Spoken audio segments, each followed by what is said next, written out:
7 of the top 10 safest cities in the United States cooperate with ICE. And we've seen historic turnaround in safety in cities that have chosen to cooperate with ICE, that are not just led by Republicans, but also look right here in Washington, D.C. We had a great level of cooperation with Mayor Bowser in the local government, and we have been able to remove thousands of illegal aliens from the District of Columbia, where you all live, so you can thank President Trump for that. The murder rate in Washington, D.C. has plummeted as a result. There were no riots, there were no protests, nobody was tragically killed as a result of that level of cooperation between federal and local authorities. And again, that's all the president is asking for in Minnesota. It's totally common sense. Jared, go ahead. Thank you. Caroline, in this process, you continue to describe the situation in Minneapolis as chaos. Was there any mistake made by Secretary Noem that led the president to send Mr. Homan there? I'm sorry, I don't understand your question. Did Secretary Noem make a mistake which led to... If she made any mistake that could lead the president to send Mr. Homan to Minneapolis? No, as I already mentioned, Mr. Homan has been working alongside Secretary Noem and for the president over the course of the last year. And again, he's uniquely positioned to hop on a flight to Minnesota today to continue this correspondence with state and local authorities, and that's what he's going to be doing. Fran. Caroline, is it the White House's position that Americans have the right to show up to these ICE operations and film, document, or protest the law enforcement actions? All Americans have a First Amendment constitutional right, of course. But Americans do not have a constitutional right to impede and obstruct lawful immigration enforcement operations. That is actually a crime, and it's something that we've seen taking place in the streets of Minneapolis, which again is leading to these dangerous circumstances that these federal law enforcement officers have been forced to work within. Back to the call with Governor Walz this morning, the president described it as respectful. He said we seem to be on a similar wavelength, but you had strong criticism for the governor and the Minneapolis mayor, Jacob Frey, just now. So could you explain the difference in tone between what the president had said in his True Social post and I think some of the criticisms that you just levied from the podium? Fran, I think the criticisms that I laid out, I'm painting the picture for all of you in this room, are what led to the moment that we are in today, where Governor Walz and President Trump are having a conversation, a constructive and productive conversation to end the chaos and the lawlessness that has taken place in Governor Walz's state. Elena. Thank you. I had a question.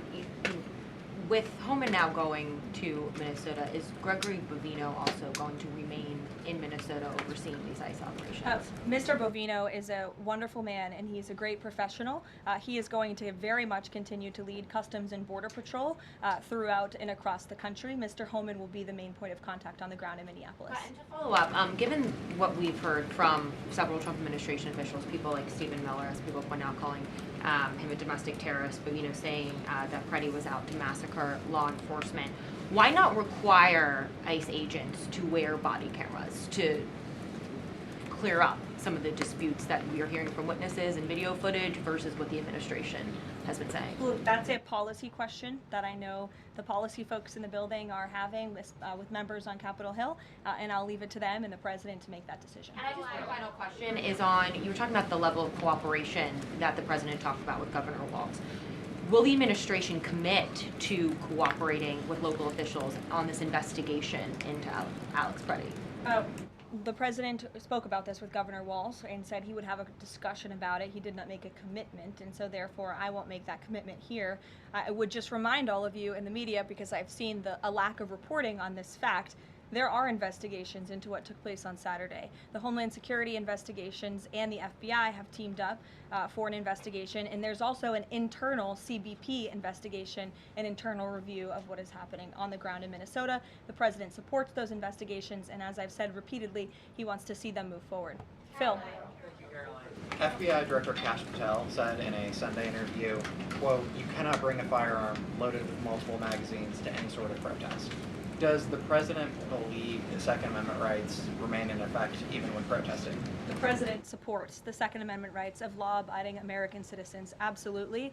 There has been no greater supporter or defender of the right to bear arms than President Donald J. Trump. So while Americans have a constitutional right to bear arms, Americans do not have a constitutional right to impede lawful immigration enforcement operations. And any gun owner knows that when you are carrying a weapon, when you are bearing arms, and you are confronted by law enforcement, you are raising the assumption of risk and the risk of force being used against you. And again, that's unfortunately what took place on Saturday. Will his mission continue to be focusing on illegal immigrants with a criminal history, or will it be on illegal immigration generally? Mr. Homan will continue to enforce our nation's immigration laws, especially deporting the worst of the worst criminals in Minnesota who have committed violent offenses. And I would just remind all of you that this important work is continuing to be carried out. In just the last few days, I'm happy to provide this packet to anyone in the room. ICE has arrested multiple violent criminals, illegal aliens within Minnesota. Many of them have convictions for assault, driving under the influence, fraud. This individual here I'm looking at was an aggravated felon with multiple convictions for larceny, fraud, and forgery of checks, vehicle theft, drug possession, domestic assault, inflicting bodily harm on another, criminal convictions of larceny, identity theft, again, charged with driving under the influence. These are extremely dangerous people who Governor Walz and Mayor Frey have allowed to roam on their streets, and all the president is asking for is cooperation to arrest individuals like this and deport them from the United States of America. I'll take a couple more. Go ahead.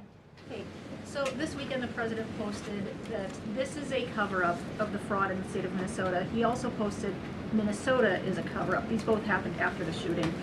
So given that these came after the shooting, what is the this here? What is the cover-up he's alleging? Yes, it's a good question. I've spoken with the president about this at length. What the president is referring to is the fact that you have Governor Walz and, again, the mayor, who have been encouraging these left-wing agitators to come out and to harass and to dox and to threaten ICE and to make this conversation about and smear lies about federal law enforcement who, again, are just trying to do their jobs in an attempt to distract from the widespread, massive fraud that has taken place in their state. Billions and billions of dollars has been stolen from law-abiding taxpayers in Minnesota, and the administration continues to be very focused on getting to the bottom of it, and especially, and the president raised a good question over the weekend, with respect to Congresswoman Ilhan Omar, who now has a net worth within the millions, and one must ask themselves, why and how is that possible? Is she connected to the fraud rings that we have seen taking place within her state and her own district? It's a question the American people are raising, and the president believes it's one worth answering.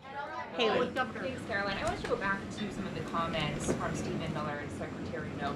You've made clear the president wants to see the investigation play out when answering some of the questions on the specific details. Is he concerned that some of those definitive statements made by other officials risks public perception of the credibility of those investigations now playing out? Again, the president believes that these investigations are credible, they are continuing, they are active, and he wants to let them play out. Alex. Caroline, thank you. Is the administration willing to separate DHS funding from other funding bills in order to avoid a broader shutdown? Look, at this point, the White House supports the bipartisan work that was done to advance the bipartisan appropriations package, and we want to see that passed. Policy discussions on immigration in Minnesota are happening. Look, the president is leading those discussions as evidenced by his correspondence with Governor Walz this morning, but that should not be at the expense of government funding for the American people, which would include, as you know, Alex, FEMA funding, and we are in the midst of the storm that took place over the weekend, and many Americans are still being impacted by that. So we absolutely do not want to see that funding lapse, and we want the Senate to move forward with passing the bipartisan appropriations package that was negotiated on a bipartisan basis. And secondly, there's another round of Russia-Ukraine talks this weekend, Sunday. I wonder if you can walk us through what the president, how he'll be involved in that, if at all. We'll be talking to President Putin, President Zelensky ahead of those meetings. I'm not tracking any scheduled calls at this point in time. However, the president remains deeply involved, and of course he's being apprised by his advisors, namely Jared Kushner and Special Envoy Witkoff, on these talks. They had a multilateral meeting this past weekend, which didn't get a ton of coverage, but that was historic in nature, where the president's team has really brought two sides of this war to the table together to move the ball closer towards peace. So the president is not giving up on the peace process. He obviously just met with President Zelensky when we were in Davos, Switzerland, but I'm not tracking any calls scheduled for this week. On one more foreign policy point, I will point out, as you all saw, the last remaining body of the hostages, Israeli hostages in Gaza, has been returned. This is a huge foreign policy feat for the President of the United States, for the State of Israel, and frankly for the whole world. The President made the impossible possible, and so it's great news for the President, for the United States, for our allies, and also for peace in the Middle East. And I understand that more than 20 new additional countries have also signed up to join the newly established Board of Peace with respect to the rebuilding of Gaza, which is another historic accomplishment for this president. So thank you all very much, and we'll see you in Iowa tomorrow.